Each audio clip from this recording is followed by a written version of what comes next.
3 months after its disastrous failure at the box office, hitting rock bottom for the Marvel Cinematic Universe, The Marvels has finally released on Disney+. And just like we saw when it released in theaters, there's a handful of people that are doing everything in their power to try to defend this movie, to try to pretend that it's some sort of victory for the MCU. And if you didn't go see it, well, you're part of the problem. All you men that didn't go and watch The Marvels, you're just sexist. I hate to break it to a lot of these freaks out there, a lot of these weirdos, but the people that actually did go and watch The Marvels, predominantly male. 60% male audience that went to go see the dumpster fire that is The Marvels. All the women out there are the ones that actually didn't show up to support this massive pile of shit. But from the mainstream media to weirdos on Twitter, you're seeing a lot of this today. Disney's The Marvels release hits frustrating MCU streaming record. You got Paul Tassi on Forbes. Watch The Marvels on Disney Plus today, the movie that deserved better.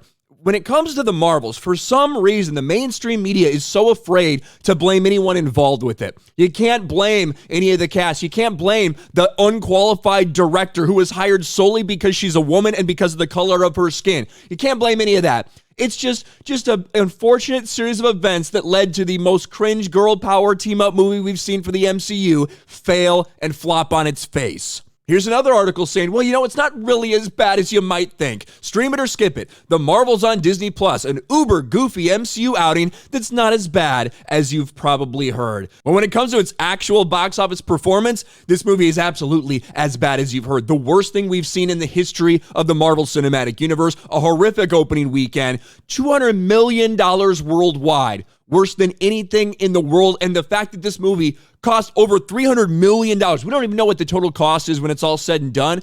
Overall, when everything's factored in between marketing, between theatrical cut, all this stuff, this is probably a movie that lost around $300 million for Disney and for Marvel. But when you scroll through this timeline, it's full of, again, just like we saw in the movie released, when you saw a lot of social media interaction. Well, I'm not surprised because a lot of the fan base, the Marvel stans, the only people in the audience left that are supporting this type of movie, they're people that just constantly tweet and hashtag and stuff like that all day long. So it did have a lot of social media interaction, but nobody actually went out to see this thing. You're seeing a similar effect now that it's on Disney Plus, with a lot of people claiming, well, everyone you didn't realize how good it was, so you didn't go and support it. No, this is just bullshit. The same thing, a couple viral tweets, a lot of people with pronouns in their bios and with gay flags in their name and all this stuff on social media. We've seen it time and time again. This type of interaction doesn't lead to anyone actually going to theaters or even watching the movie. It's just virtue signaling, and probably some of them aren't even real. But anyway, here we go.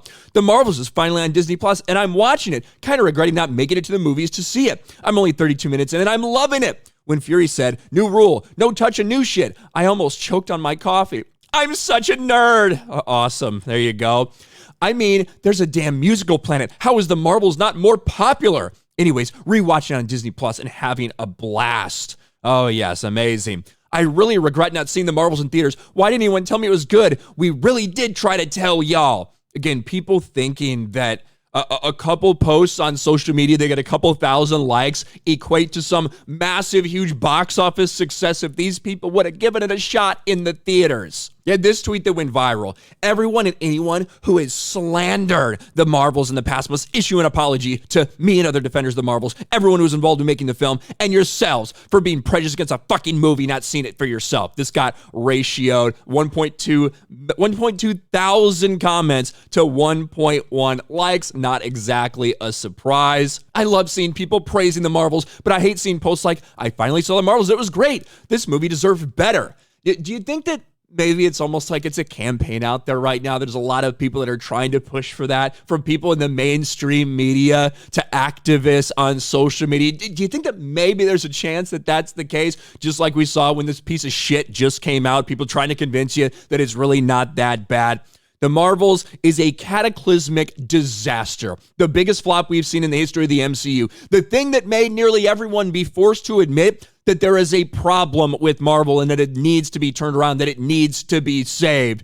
Yet, nevertheless, you're going to still have people try to defend this movie. It is a complete and total dumpster fire. What do you guys think about this? About some of the stands out there being very upset that some people didn't go see it sooner, as if that would have helped things at all. When it was all said and done, this thing probably needed 800, 900 million at a minimum to break even, knowing what we now know about the budget. That could even go up further when we get all the final tax paperwork in.